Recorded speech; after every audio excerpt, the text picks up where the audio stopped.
오늘 우리에게 주시는 하나님의 말씀은 여호수아 4장 전체입니다. 1절부터 24절, 그 중에서 24절 한 절만 받들어 읽겠습니다. 다 같이 시작. 이는 땅의 모든 백성에게 여호와의 손이 강하신 것을 알게 하며 너희가 너희의 하나님 여호와를 항상 경외하게 하려 하심이라 하라. 아멘. 엄마가 아이를 낳아 버려두지 않고 그냥 너 혼자 커라 버려두지 않습니다. 버려두지 않고 장성할 때까지 돌보고 씻기고 먹이고 이렇게 돌보듯이 하나님께서 여러분과 저를 하나님의 백성 만드신 뒤로 너 혼자 커라 이렇게 버려두지 않으시고 이기고 승리하는 삶을 살 때까지 그리고 이 세상 떠나는 그 순간까지 하나님께서 우리와 함께 하시고 힘 주시고 승리하고 이기게 해 주신 줄로 믿습니다. 오늘 본문은 그리스도인들이 우리 크리스천들이 만나는 모든 문제들, 이 세상 살면서 이런저런 부닥치는 많은 문제들과 또 보이지 않는 싸움에서 어떻게 이길 수 있는가 하는 귀중한 진리를 가르쳐 주십니다. 어떻게 갖가지 우리에게 오는 어려움과 문제들을 싸워 이길 수 있는가. 3장에서는 이들이 요단강을 건넜습니다. 그리고 4장에서는 요단강을 건너는 과정이 어떠했는가, 그 과정 속에 주신 하나님의 음성, 하나님의 명령이 무엇이었는가, 왜 이런 명령, 왜 이런 지시를 해주셨는가를 살펴보겠는데, 자, 이 속에 우리가 이 세상 살면서 우리가 이 세상 떠난 순간까지 보이지 않는 싸움에서 어떻게 승리하는가, 어떻게 우리 자신들을 이기고 죄와 세상을 이기고 어떻게 승리하는 삶을 사는가 하는 비결, 그 열쇠가 숨겨져 있습니다. 첫 번째, 어떻게 이 세상을 이기는가? 어떻게 보이지 않는 싸움에서 이기는가?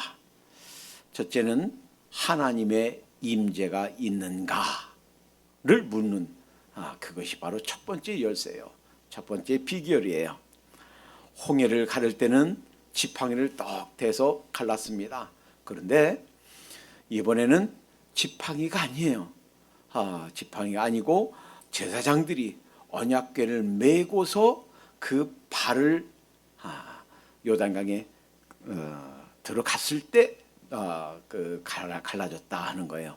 지난번에 그림으로 보여드렸습니다.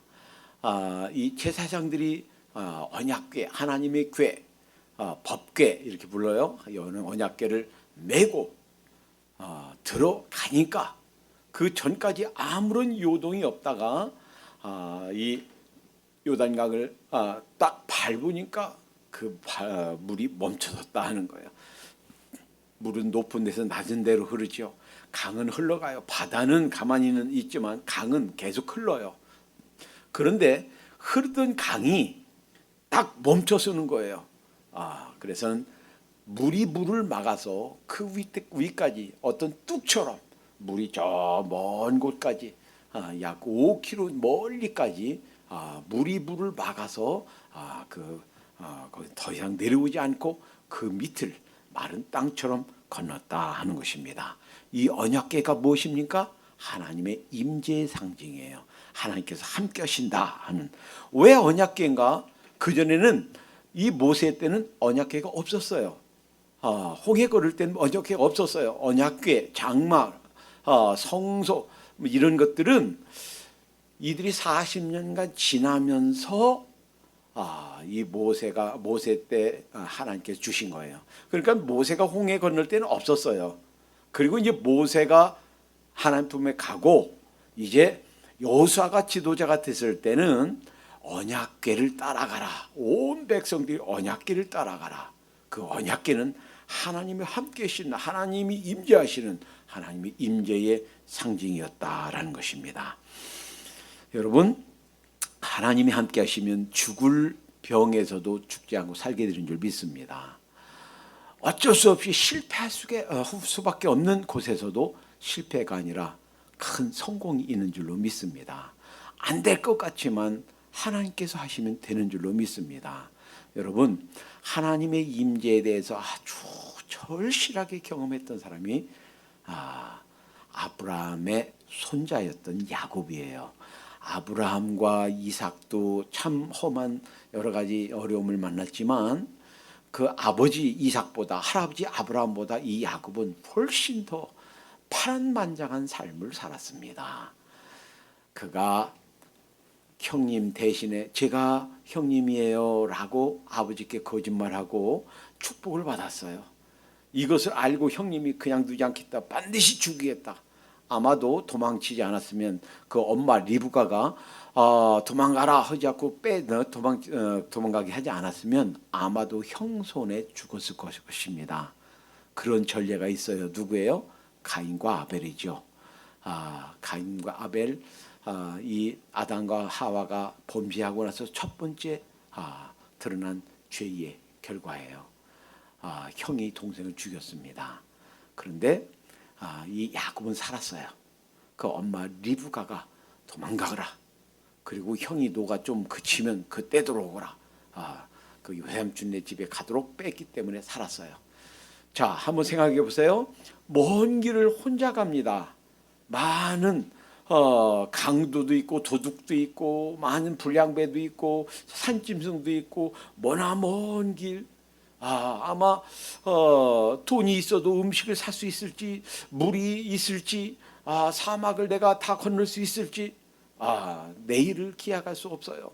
오늘 밤에 내가 살아있을지, 내일 아침에 내가 다시 눈을 뜨게 될지, 내일을 보장할 수 없습니다. 자, 길을 가다가 잠을 잡니다. 잠을 자는데 꿈을 꿉니다. 사다리가 저 높이 하늘까지 올라가요. 그리고 그 사다리에 천사들이 왔다리 갔다리 오르락 내리락 합니다. 그 사다리 끝에 보니까 거기 하나님이 계세요. 그리고서 하나님께서 자신을 계시하십니다. 나는 말이야, 너의 할아버지 아브라함의 하나님, 내 아버지 이삭의 하나님이다. 너에게 복 주겠다 하시면서 주신 약속이 이런 약속이에요. 창세기 28장 13절 15절. 또 본즉 여호와께서 그 위에 서서 가라사대 나는 여호와니 너의 조부 아브라함의 하나님이요 이삭의 하나님이라 너 누운 땅을 내가 너와 네 자손에게 주리니 그 땅을 주겠다는 거예요. 그 땅이 어디예요? 베델이에요. 거기 어디예요? 가나안이에요. 내 자손이 땅이 티끌같이 되어서 동서남북에 편만할지며 땅의 모든 족속에 여기 이스라엘만 들어가나요? 아니에요.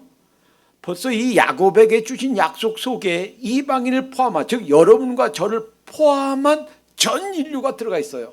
모든 땅의 모든 족속이 너와 네 자손을 인하여 복을 받으리라. 내가 너와 함께 있어 내가 어디로 가든지 너를 지키며 지켜주시겠다는 거예요. 함께 하시겠다는 거예요. 어디를 가도. 짐승들이 있는 곳, 물이 없는 사막을 지나는 곳, 불량배들, 깡패들, 도둑과 강도들이 있는 곳, 그 어디든 내가 너와 함께 하겠다. 너를 내가 늘 지켜주겠다는 거예요. 이 땅으로 돌아오게 할지라 내가 너에게 허락한 것을 다 이루기까지 너를 떠나지 아니하리라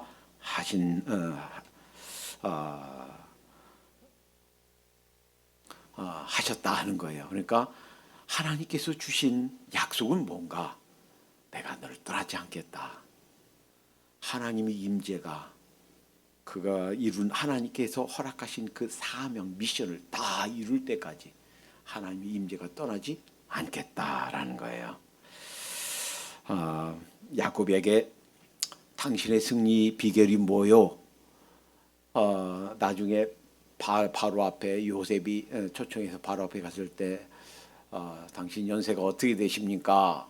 노인 연세가 어떻게 되시오? 물으니까 그러죠. 제가 제 아버지에 미치지 못하지만 130세입니다 하면서 참 험한 세월을 살아왔습니다. 고백하죠? 참 험한 세상 살았어요. 그런데 우리가 물어본다면 야곱 성님 어떻게 그렇게 승리하는 삶을 살았습니까? 라고 묻는다면 아마도 주저함 없이 이렇게 대답할 거예요. 아이고 그거 간단해요. 하나님의 임재가 제 평생 함께했습니다. 하나님이 지키셨습니다. 그렇게 고백할 줄로 믿습니다. 삼촌 라반이요, 아주 그냥 버릇을 고쳐주겠다. 사실은 죽이려고 쫓아온 거예요. 근데 바로 그 전날 하나님께서 개입하셨습니다. 야곱 손대지 말아라. 이 꿈의 지시함 받고 그냥 보내준 거예요. 야곱 강에서 밤을 새워 밤새 씨름합니다. 그리고서 환도뼈를 쳐서 다리를 쩔룩쩔룩 절면서 형님에게 나갑니다. 형님이 그냥 온 게 아니에요. 400여 명의 군사들, 말 탄 사람이 400명 쭉 늘어지면요, 저희 처음에 끝까지 안 보여요. 굉장히 많은 숫자입니다. 왜 그 많은 군대를 끌고 왔을까요? 그 전에 내 축복을 뺏어간 그 동생 안각품하려고, 내가 혼내주려고, 죽이려고. 그것을 안 야곱은 얼마나 두려웠던지 마지막 순간까지 잔머리를 씁니다. 그래서 아내들 넷 중에서 제일 처음 좀 중요하지 않다고 생각하는 아내들과 그 자식들 보내고 제일 마지막에 제일 사랑하는 라헬과 그 자녀들 제일 가까이 놓고, 만약에 형이 거기서 딱 치면 도망치려고 만만의 준비를 다 하고 가고 있습니다. 아마도 하나님께서 개입하셨을 겁니다. 그 형을 보면서 쩔룩쩔룩하면서 와서는 넙죽절하는 그 동생을 보면서 내가 그냥 가만두지 않겠다라고 각오하고 왔는데, 갑자기 그 모습 보면서 측은한 마음이 드는 거예요. 가서 끌어안고 얼싸안고 입을 맞추며 웁니다. 동생아, 어쩌다 이렇게 됐니? 형님 덕분에 이렇게 살았어요. 이렇게 부자가 되었어요. 형님이 선물이에요. 받으세요. 하나님께서 개입하신 줄로 믿습니다. 그 아들 요셉이 죽은 것 같았었는데 이때도 역시 죽지 않고 살아서 애굽의 국무총리가 됐어요. 자기 가족 전체가 이 가뭄에 이 궁핍한 가운데 다 굶어 죽나 보다 했는데, 하나님께서 개입하셔서 요셉을 통해서 그 전체가 생존하게 됩니다. 하나님의 언약이, 하나님의 약속이, 메시아 계보가 이어지게 됩니다. 자, 우리 인생도 마찬가지, 개인의 성공도 마찬가지, 교회와 단체의 성공도 마찬가지, 나라와 민족, 국가도 마찬가지. 우리가 잘 되고 성공하고 우리가 융성하는, 나라가 융성한 비결이 무엇인가? 하나님의 임재가 있는가 하는 거예요. 하나님의 임재가 있으면 개인에게도, 교회나 단체에게도, 국가에게도, 민족에게도 번영이 있고 융성이 있고 번창이 있고 성공이 있는 줄로 믿습니다. 하나님의 임재가 있는가 없는가. 여러분, 오늘 본문에는 1절부터 여호수아 4장 1절부터 9절까지 12이란 말이 6번 나와요. 12명 택하라, 12돌을 집어라, 12이란 말이 6번 나오는데, 여기 아주 중요한 의미가 담겨 있습니다. 무슨 뜻인가? 우선 첫 번째는 이 12, 각 족속에서 12명을 뽑으래요. 그리고 벌써 3장에서 12명 뽑으라 했고, 그 뽑았던 사람들이 이 일을 시작하게 합니다. 이게 왜 12인가? 왜 매 족속에서 12인가? 그냥 힘세고 싸움 잘하는 베냐민 지파에서 그냥 멋진 사나이들 12명 딱 뽑으면 간단할 텐데요. 그게 아니에요. 매 지파에서 12. 여기에는요, 이런 의미가 있어요. 여러분 모두는, 12지파 모두는 운명 공동체다. 한 목소리 내야 된다. 자기 거 주장하면 안 된다. 자기 부족, 족속 이기주의, 자기 거 내세우면 안 된다라는 거예요. 그래서 루벤 지파, 갓 지파, 므낫세 반 지파가 요단 동편에 머무르겠다 할 때 가라, 안 된다. 거기서 싸움은 동참 하되 싸움 다 끝난 다음에 거기 정착해라 하는 것이 모세 때 준 명령이고, 또 그 시작하기 전에 벌써 이 여호수아가 다시 점검한 것도 그거예요. 한 목소리 내라. 한 가정도요. 네 것 내 것 따지고 그저 네 계좌 내 계좌 따지면요, 네 주머니 내 주머니 그 벌써 그 가정은 가정이 아니에요. 모양만 가정이지요. 나라가요. 네 정당 내 정당 이거 내 정당에 이로운데 이것은 이렇게 자기 정당 따지면요, 나라 꼴이 안 돼요. 정말 나라 백년 대계를 위해서, 그 나라의 정말 발전을 위해서, 전 국민을 위해서 필요하면 정당의 이익도 내려놔야 돼요. 바로 그런 의미예요. 12명, 왜 각 족속에서 다 한 명씩 뽑으라고 그랬는가? 전체 다가 하나다라는 거예요. 한 목소리 내야 된다. 한 운명 공동체다라는 거예요. 뿐만이 아니에요. 여기엔 또 한 가지 의미가 있어요. 왜 12인가? 12은요, 각 족속의 대표예요. 그러니까 하나님께서 전체로 보시기도 하지만 동시에 하나님께 케어하시고, 하나님께서 마음에 두고 있는 것은 전체 도매금으로 전체가 아니라 한 명 한 명 개인이다라는 거예요. 하나님께서 여러분 우리 개인을 아시는 줄로 믿습니다. 우리 개인을 돌보시는 줄로 믿습니다. 우리는요, 우리 자신을 잘 몰라요. 그런데 하나님께서 우리 자신을 우리보다 더 잘 아시는 줄로 믿습니다. 나는 내 인생의 한 토막만 봐요. 지금만 봐요. 지금 바로 현재 닥친 요 주위만 봐요. 그러나 하나님께서는 우리를 전 인생 길게 보시는 줄로 믿습니다. 마태복음 10장 30절에는요, 혹시 여러분 그런 분이 있어요? 내 머리카락이 몇 개인가? 오늘 몇 개 빠졌나? 그 점검하시는 분 계세요? 혹시 방송으로 들으시는 분 중에 대머리이신 분은 이해하시고 들으시기 바랍니다. 보통 사람은 이 머리카락이 10만 개쯤 된다고 합니다. 소갈머리가 없으신 분들은 약 8만 개쯤 된다고 합니다. 주변 머리까지 없으신 분들은 약 6만 개쯤 된다고 합니다. 그리고 수십 개에서 수백 개는 하루에 보통 사람도 빠진답니다. 그리고 우리 전체 이 머리털이 빠졌다가 다시 나는데 그 주기가 20년 주기로 20년 주기로 다 빠졌다가 새로 난답니다. 그리고 평생 이 일생 동안 사람에게 6번 다시 난답니다. 그래서 천수, 즉 우리의 자연적인 수명은 120살이다 하고 의학자들이 말합니다. 120살까지 20년 주기로 6번을 새롭게 난대요. 우리는 내 머리가 몇 개 빠졌나, 몇 개 새로 났나 우리가 셀 수도 없고 세지도 않아요. 그런데 하나님께서는 마태복음 10장 30절에 우리의 머리털까지 세신 바 되었다 말씀하셨어요. 하나님께서 우리를 돌보시되 우리 개인 우리 중심 마음속 깊은 곳까지 살피시며 우리를 돌보신 줄 믿습니다. 혹시 우리가 어떤 어려움이 있나요? 혹시 말 못할 어떤 고민거리 있나요?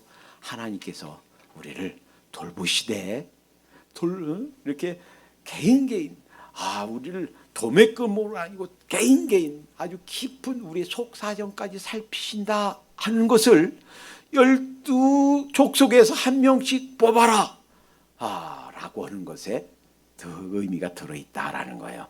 두 번째 열쇠, 두 번째 승리의 비결, 하나님의 명령에 순종하고 있는가 하는 거예요. 이것이 두 번째 열쇠 승리의 비결입니다. 여호수아 3장에서 15절, 16절 궤를 맨 제사장들의 발이 물에 잠기자, 오늘 그림에서처럼 잠기자 곧 위에서 흘러내리던 물이 그쳐서 심히 멀리 사르단에 가까운 아담의 변방에 일어나 쌓이고, 발이 잠겼을 때, 순종했을 때 기적이 일어났습니다. 이것은요, 모세 때하고 틀려요. 아주 강력한 교훈을 주시기 위함이에요. 순종해라. 순종할 때 역사가 일어난다 하는 거예요. 오늘 4장 10절 11절에서는 괴를 맨 제사장들이 여호와께서 여호수아에게 명하사 백성에 이르게 하신 일, 곧 모세가 여호수아에게 명한 일을 다 마치기까지 요단 가운데 섰고, 이거 오해하기 쉬워요. 우리 번역이 조금 미지네요. 이 부분은 이런 뜻이에요. 곧이란 말, 그것은 뭐처럼 하는 말이에요. 히브리어로. 그래서 여호수아가 모세에게 명령한 것을 다 행했던 것처럼 하나님께서 여호수아에게 명령한 많은 것들을 제사장들이 다 행했다 하는 말이에요. 자, 이런 말입니다. 잘 들어보세요. 자, 그림으로 보여드릴게요. 자, 이제 제사장들이 궤를 메고 갔습니다.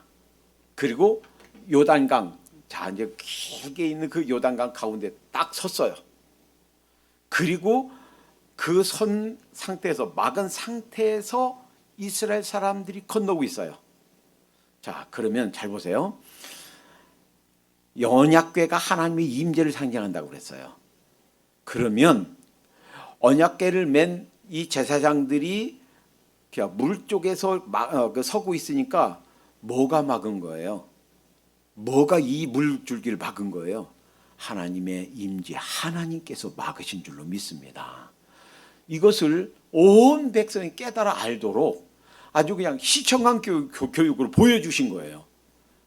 그냥 말로 하는 것보다 어떤 시청각 교재를 사용하면 머리 확 들어오죠.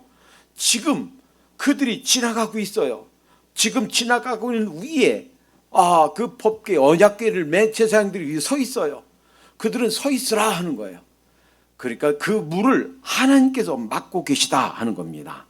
그리고 백성은 속히 건넜으며 모든 백성이 건너기를 마친 후에 여호와의 궤와 제사장들이 백성의 목전에서 건넜으며, 이제 백성들이 다 속에서 빠른 걸음으로 다 걸은 다음에, 지난 다음에 마지막으로 이 법궤를 맨 제사장들이 건넜다. 그리고 제사장들이 마지막으로 이제 맨 백성 뒤로 건넜다 하는 겁니다. 자, 여러분, 홍해 건널 때 주신 말씀 기억하세요. 출애굽기 14장 14절에 여호와께서 너희를 위하여 싸우시리니 너희는 가만히 있을지니라. 너희를 위해서 싸우겠다 하는 거예요. 여러분, 사실은요, 모든 보이지 않는 싸움에 승리하는 비결은 우리의 주님 하나님, 여호와 하나님, 우리의 주님 되신 예수 그리스도, 그분이 우리의 대장이심을 인정하고 그분께 순종하면 그분이 대신 싸워주신 줄로 믿습니다. 너는 가만히 있어. 하나님께서 우리를 위해서 싸우신 걸 봐라 하고서 홍해를 갈랐습니다. 오늘 본문에 13절에 보면 이제 조금 이따 그 사만이 누군가는 조금 설명하고요. 사만 가량이라 무장하고 란 말이 있는데 그 히브리에 무장하다, 무장하고 해당되는 말이 하차바란 말이에요. 하차바, 전쟁 혹은 군대 하는 뜻이에요. 그런데 여기에서 파생된 단어가 있습니다. 체바우트 하는 말인데 우리말로 만군의 이런 뜻이에요. 이 말을 사용한 사람이 있죠. 누구예요? 이제 얼굴에 솜털이 뽀송뽀송 났어요. 얼굴이 불그레해요. 미소년이에요. 아마 한 16, 17살쯤 되지 않았을까 싶어요. 고등학교 한 1학년, 2학년 됐을까? 아버지 심부름으로 형들 전쟁터에 갔습니다. 그런데 그 무지막지하게 큰 거인이 이스라엘 하나님을 욕하고 능욕하고 비난하고 한번 싸우려면 싸워봐라. 그래, 그 모습을 듣고 그 얘기를 듣고 이 어린 꼬마가 속에 분노가 치밀었습니다. 아니, 살아계신 하나님을 이렇게 능욕해? 하나님의 백성을 이렇게? 그래서 내가 가서 요절내겠다. 사람들이 허락을 안 해요. 그 소리 듣고서 사울 왕한테 들어갑니다. 야, 너 아직 싸우지도 못할 나이인데 걱정 없습니다.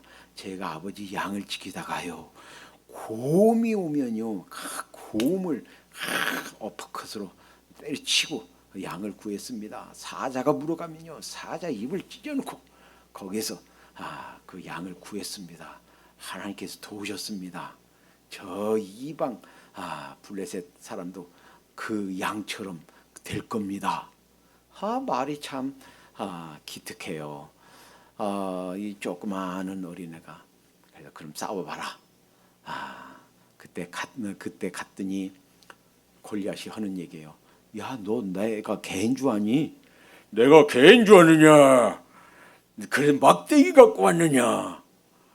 가서 집에 가서 애나 보거라. 근데 이때 한 다윗이 말이 뭔지 아세요? 너는 칼과 단창으로 내게 나고니와 나는 만군의 주 여호와의 이름으로 내게 나간다. 만군의 주 할 때 만군의, 여기에서 무장 이 단어에서 파송된 말이에요. 여러분, 다윗이 이긴 거 참 대단하지요. 근데 다윗의 기술로 이겼을까요? 물론 평소에 물맷돌 새총 많이 던졌을 거예요. 연습 많이 했을 거예요. 돌 5개도 있었지만 단 1개면 충분했어요. 제주도 제주겠지만 사실은 그게 아니고 하나님께서 싸우신 줄로 믿습니다. 2개도 필요 없어요. 돌 조그만 1개면 좋게요. 그 한 대 맞고 그 거인이 쓰러졌어요. 칼도 없었어요. 골리앗을 칼을 가지고 그 목을 뺐어요. 그러니 싸우는 자 누군가? 주님이세요. 그 요단강을 막으신 가 누군가? 하나님이세요. 하나님께서 우리를 대신하여 싸우시는 거예요. 우리가 할 일은 무엇인가? 그저 순종하면 되는 것입니다. 이렇게 하라 하면 이렇게 하고 저렇게 하라면 저렇게 하고. 한번 보세요. 그 다음에 다 건넜어요. 이제 여호수아가 말합니다. 제사장들 올라오시오. 그리고 이 제사장들이 그 올라와서 그 발을 강에서 딱 떼니까 물이 쫙 다시 합쳐져서 강물이 흐르고 이전처럼 그 뚝이 절람절람하게 흘렀다 하는 거예요. 제사장들이 순종했습니다. 또 이 백성들이 순종했습니다. 이 순종, 게다가 이런 장면이 나와요. 이 모세 때 약속했던 루벤 지파, 갓 지파, 므낫세 반 지파, 이들이요 12절에 보니까 무장을 하고 제일 먼저 모든 백성 먼저 앞서갔다 그랬어요. 이들이 순종한 거예요. 4만 명은 그 전에 말씀드렸어요. 이들이 숫자가 약 11만 되는데 한 7만 명은 그 후방, 그리고 여성분들, 노인분들, 애들 지키고 4만이 전투에 갔다 그랬어요. 가장 정예부대 4만. 그리고 그들이 그냥 어거지로 어이구 가라고 하니까 어쩔 수 없이 그냥 도살장에 끌려가는 소천군이 아니라 맨 앞서서 기쁨으로 자원해서, 여러분 우리에게 맡겨주신 사명이 있다면 어거지로가 아니라 기쁨으로 하십시다. 즐거움으로 하십시다. 내가 할 일이 있다면 그들이 앞서서 순종했다는 걸 보게 되는 거예요. 어떻게 이 큰 역사가 일어나는가? 단계마다 이들이 순종할 때 역사가 일어났구나. 여러분, 그러면 순종하지 않을 때 어떻게 될까요? 우리가요 순종하지 않으면요 개인적으로 불행합니다. 사울이 첫 번째 왕이 됐을 때 하나님께서 그에게 내리신 명령이 아말렉을 진멸하라 하는 것이었어요. 진멸하는, 다 죽이는 거예요. 아주 잔혹하게. 원래 전쟁에서 남자만 죽이는데 여자까지도, 노인까지도, 애들까지도, 짐승까지도 다 죽여라. 그게 진멸이에요. 근데 여기에 순종하지 않았어요. 여러분, 순종하는 것이 행복합니다. 우리에게 그것이, 여러분 각자에게 주시는 음성이 있어요. 각자에게 하나님께서 우리에게 주신 하나님의 음성, 하나님 말씀이 있어요. 순종하십시다. 그것이 뭔지 저는 몰라요. 그러나 그 말씀에 순종하십시다. 순종할 때 행복해요. 순종할 때 하나님이 기뻐하셔요. 어떻게 불순종했냐면 아각 왕을 안 죽였어요. 당연하지요. 내가 아각 왕을 사로잡았어 하는 자기 과시를 위해서겠지요. 그냥 소, 양 이런 것들 중에서 아주 그냥 살찌고 그 흠실한 것은 안 죽였어요. 사무엘이 말합니다. 아니 왜 다 진멸을 하라고 그러는데 왜 안 죽였습니까? 그때 핑계 대는 거예요. 그거는요 하나님께 제사 드리려고요. 그때 주신 사무엘의 책망이 무엇입니까? 하나님께서 제사 드리는 것보다 순종하는 걸 더 좋아합니다. 순종이 제사보다 낫고, 순종하는 것이요 제사 드리는 것보다 낫다 하는 사실을 기억하십시다. 이것을 보고 하나님께서 사울 왕 삼은 것을 후회하셨다 그랬어요. 그래서 자 이제 함께 가지 않겠다 합니다. 그리고 선언합니다. 하나님께서 사울 왕 당신을 버렸습니다.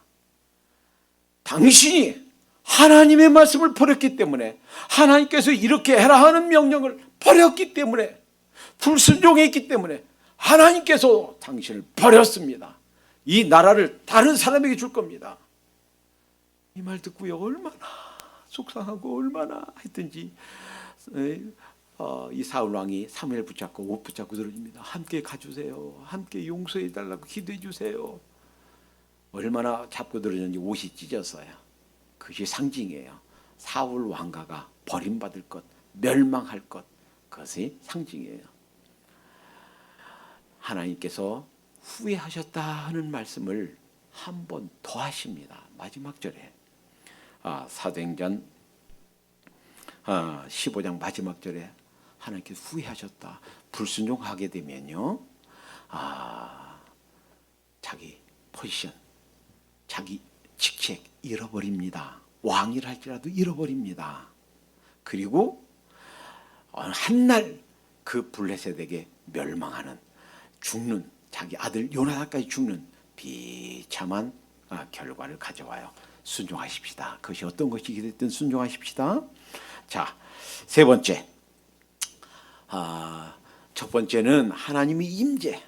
이거 모든 인생 그리고 모든 나라 모든 일에 성공과 실패의 관건이 돼요. 둘째, 아까 말씀드렸듯이 정말 하나님의 말씀에 순종하는가 하는 거예요. 셋째는 좀 의외예요. 셋째는 나를 장사 지내는가 하는 거예요. 여러분 대부분의 사람들이 아마 여러분들 지금까지 성경을 여러 번 읽으면서도 그랬을 거예요. 이 여호수아 4장을 읽으면서 그냥 무심코 지나치는 장면이 있습니다. 그런데 여기에 우리가 놓쳐서는 안 되는 굉장히 중요한 의미가 있습니다.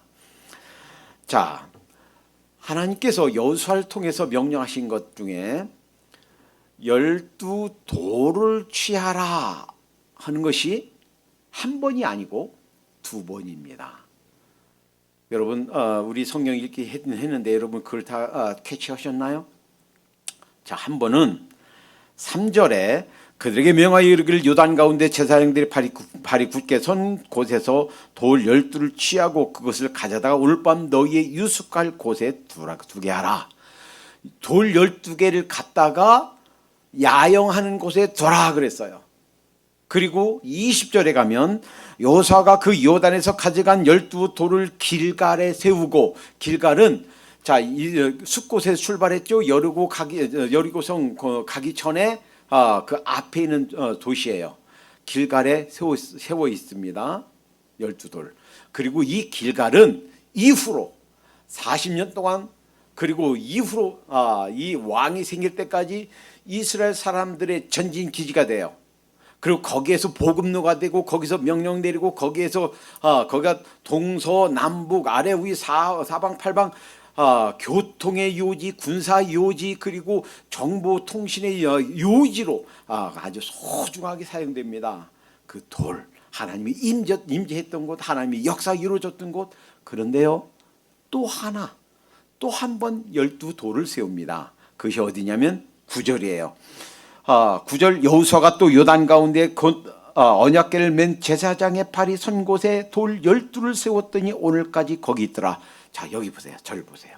자, 지금 저 제사장들이 서 있던 곳, 그곳에다가 그 강 한가운데 거기에다가 돌을 세우라는 거예요. 그러니까 이 12돌을 세우면 한번 생각해 보세요. 지난 시간에 제가 사진 보여드렸죠. 이 물이 요단강 수위 강폭과 깊이가 달라요. 건기, 그러니까 비가 안 오는 때는 좀 좁고 얕아요. 그런데 비가 오는 때 우기에는 아주 넓게, 그리고 아주 깊게, 보통 3, 4m, 깊게는 6m까지. 자, 그러면 생각해 보세요. 그 아까 제사장이 섰던 그곳에 돌을 세우니 이 돌이, 자, 이제 제사장들이 나와서 발을 떼니까 불이 합쳐졌죠. 그러면 이 돌이 어디 있을까요? 어디 속에 있어요? 물 속에 있죠. 그럼 이상하지 않아요? 아니, 이 부분 읽으면서 왜 그랬을까? 이 부분을 놓치면 아주 중요한 걸 놓쳐요. 자, 이 부분은 좀 생각해야 돼요. 아니, 다 물이 합쳐져서 잘름잘름하면 물 속에 있는데, 그러면 보이지도 않는데 왜 이런 명령을 주셨는가? 그를 기념이 되게 하기 위해서는, 자, 거기 숙소에다 갖다 놓고 또 길갈에다가 세워놓고 그 12개는 있는데 왜 물속에 12개의 돌을 놓으라고 하셨는가? 이런 의미가 담겨 있어요. 한번 생각해 보세요. 이스라엘 사람들이 불순종할 때 불순종의 대가가 뭐였어요? 광야에서 죽는다 했어요. 그리고 사로잡힌다, 포로 잡힌다 하는 어린애들 20대 이하, 그 다음 세대가 들어갑니다. 그러니까 그 12돌은 무엇을 의미하는가? 이제 불순종의 사람, 옛사람, 과거에 믿기 전의 사람, 이런 불순종의 모습들, 옛사람은 거기 묻어둬라. 그 장사 지내라. 물속에 남겨둬라. 이제는 하나님의 사람, 이제 믿음으로 순종으로 하나님의 임재와 함께 나가는 새 사람으로 들어가는 거다라는 것을 상징으로 주신 줄로 믿습니다. 그리고 나서 주님이 오셨습니다. 주님께서 3년 동안 공생애 하시고 마지막 가시면서 주신 지상대 명령 속에 이런 명령이 있어요. 너희는 가서 모든 족속으로 제자 삼아 아버지와 아들과 성령의 이름으로 무엇을 주고? 침례를 주고. 침례가 무엇입니까? 그 물속에 들어갔다 나온 것이 뭘 상징해요? 침례가 무엇을 상징하는가 하는 것은 로마서 6장 13절에 말씀하셨어요. 로마서 6장 13절, 바로 예수님이 죽으심과 연합해서 우리가 침례받는다, 즉 장사 지낸다 하는 거예요. 물속에 우리 자신이 죽는다 하는 것을 상징해요. 그러므로 우리가 그의 죽으심과 합하여 침례를 받음으로 그와 함께 장사되었나니, 물속에 장사 지낸다는 모습, 이 모습이 이 12돌을 요단강 한가운데에 심어라, 거기다 세워라 하는 모습과 매칭되지 않나요? 그런 모습이었구나. 여러분, 예수님 믿습니까? 예수님과 연합해서 침례 받으셨습니까? 그러면 우리는 죽은 줄로 믿습니다. 나는 세상에 없는 줄로 믿습니다. 내가 사는 것은 내 속에 계신 예수님이 사는 것인 줄 믿습니다. 내가 그리스도와 함께 십자가에 못 박혔나니, 갈라디아서 2장 20절이에요. 나는 죽었다 하는 거예요. 모든 모든 그리스도인들의 삶의 비결은 나를 산 자로 여기지 않고 죽은 자로 여기는 거예요. 요단강 건너면서 거기에 나를 12돌과 함께 거기에 놓아서 물속에 장사 지냈어요? 없어요. 죽은 자로 살도록 하십시다. 정말 내가 장사 지내는가? 여러분, 이 세상을 이기는 비결은 그거예요. 내가 죽는 거예요. 내 욕심, 내 자아, 내 계획, 내 소망 묻는 거예요. 그래서 내게는 우리 주 예수 그리스도 십자가 외에는 결코 자랑할 것이 없으니 그리스도로 말미암아 세상이 나에 대하여 못 박히고 내가 또한 세상을 대하여 그러하니라. 여러분, 이 사도 바울 고백처럼 살도록 하십시다. 내가 정말 아, 그리스도 안에서 죽은 자로 살도록 하십시다. 내가 죽은 자로 사는가 안 사는가. 여러분, 내가 십자가에 못 박은 자로 살지 못하도록 유혹하는 거 재물입니다. 재물이 얼마나 강력한 힘을 가졌는지 우리가 상상 이상입니다. 이 재물이 한번 딱 눈이 어두워지면요, 영적으로 캄캄해져요. 분별력이 없어져요.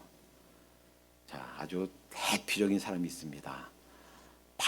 모압 왕 발락 왕이 발람을 초청했어요. 그가 하나님께서 기도하면 들으신다는 걸 알고 초청했습니다. 이스라엘 사람들을 저주해 주시오. 원래 하나님께 첫 번 기도했을 때 가지 마라 그랬어요. 그래서 나 안 가겠습니다 그랬더니 그냥 온 게 아니에요. 이전보다 더 많은, 더 높은 대신들을 보내서 더 많은 선물, 금은 보화, 온갖 비싼 것들을 다 가지고 왔는데 거기 마음이 확 끌린 거예요. 발람이 이 물질을 보면서 거기에 눈이 확 유혹이 됐습니다. 그래서 가지 말라 하는데 갑니다. 하나님의 사자가 칼을 빼들고 길을 막고 서 있어요. 짐승 자기가 타고 가는 나귀는 봐요. 근데 보지 못해요.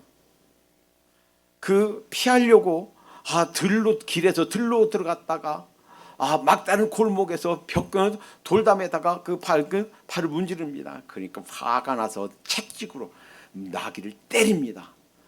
그러니까 그때 단 한 번 인류 역사상 전무후무한 짐승이 사람 말을 해요. 나귀가 대듭니다. 내가 평생 너 태우고 다니는데 왜 때리노? 왜 3번이나 나 때리노? 여러분, 이래요. 이 영적인 눈이 감기면, 물질 때문에 영적인 눈이 감기면 하다못해 사람도 아닌 짐승에게 책망받아요. 시간이 가는데 죄송해요. 조금 늦게 이거 할 얘기 여기까지 다 할게요. 그런데요, 그런 그 뒤로 갔습니다. 근데 저주하려고 하니까 저주가 아니라 축복이 나와요. 그래서 저주하려고 갔다가 축복만 하고 왔어요. 그럼 거기서 끝났느냐? 끝나지 않았어요. 민수기 21장 22장 얘기지만 끝나지 않았다 하는 그 증거가 25장에 나옵니다. 바알 부울 사건이에요. 무슨 사건입니까? 자, 이 축복 저주하려고 했다 축복하고서 그 재물, 그 받은 뇌물은 포기할 수 없었던 거예요. 그리고 어떻게 하면 이스라엘이 망하는가, 그 비결을 가르쳐 준 거예요. 이스라엘 사람들은 하나님만 섬기죠. 그 당시 사람들은요, 그들이 신은 그 농경 사회 신이에요. 그래서 이런 그 제사 의식이 있어요. 그들의 신전은 야훼입니다. 그리고 거기에 그 사제들은 여자 공창이에요. 그리고 그들이 드리는 제사는 그 여자들, 그들이 아주 야한 모습으로, 거의 벗은 모습으로 거기 참석한 남자들과 그냥 무작위로 그 성관계를 합니다. 그러면 그들은 어떻게 생각하느냐? 하늘에서 신이 내려다보고 그 모습을 보면서 흥분한다는 거예요. 그래서 신들이 잠자리를 한다 하는 거예요. 그래서 내리는 것이 비다. 비가 많이 내려야 그 풍작이 난다 하는 거예요. 그런데 거기에 이스라엘 남자들 초청해서 거기 참석하게 해라. 그러면 이스라엘이 죄를 짓고, 그러면 하나님의 벌로서 이스라엘에 큰 망조가 든다. 큰 그 문제가 생긴다. 가르쳐 준 거예요. 발람 선지자가 발락 왕이 가르쳐 준 거예요. 바알불이 왔을 때, 거기 왔을 때 실제로 그런 일이 벌어진 거예요. 하나님께서 화나셔.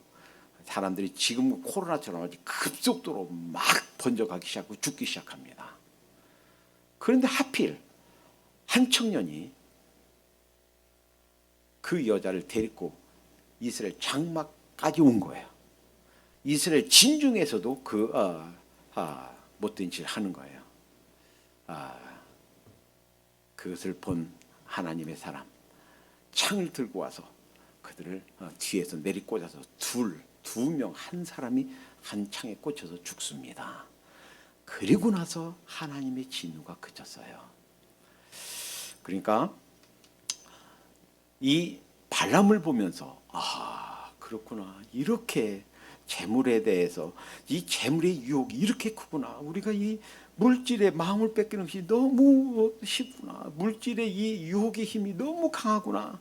여러분, 이 세상에서 우리의 삶이 나가 죽었다, 그러니까 나를 장사 지낸 자로, 나를 죽은 자로 여기며 살도록 하십시다.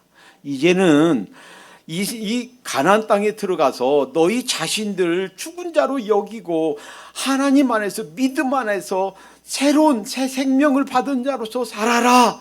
그 전에 불순종하던 사람들, 그 광야에서 40년 동안 죽은 것처럼 이제 너희 옛사람의 모습, 내 자신의 옛사람은 수장되고 여기서 묻고 가거라 하는 것이 이 명령 속에 담겨 있는 줄로 믿습니다. 이 세상 살면서 우리 자신들, 우리 죽은 자로 여기며 살도록 하십시다. 이것이 성공하는 비결, 이것이 승리하는 비결입니다. 기도하십시다. 사랑의 하나님, 감사합니다. 주님께서 이 세상에 사는 동안 어떻게 승리하는가, 죄와 세상 자신을 어떻게 이기는가, 귀한 사실들을 가르쳐 주시니 감사합니다. 무엇을 하든 어디에 가든 하나님의 임재와 함께 동행하게 해 주시옵소서. 무슨 일을 하든 주님께서 들려준 음성에 순종하게 해 주시옵소서. 주님, 남은 세상 이곳에 살 동안 나를 죽은 자로 여기고 이미 주님과 연합해서 십자가의 죽음으로 물속에 내 자신을 장사 지냈다는 사실을 기억하면서 죽은 자로 여기게 해 주시옵소서. 내 자아도, 내 욕심도, 내 계획도, 또 내 모든 권리도 하나님 내려놓고 주님께서 기뻐하시는 바가 무엇인지 따라가는 저희가 되게 해 주시옵소서. 그리하여 이 세상 떠나면서 결코 후회함이 없는 그러한 생애가 되게 해 주시옵소서. 예수님의 이름으로 기도하옵나이다. 아멘.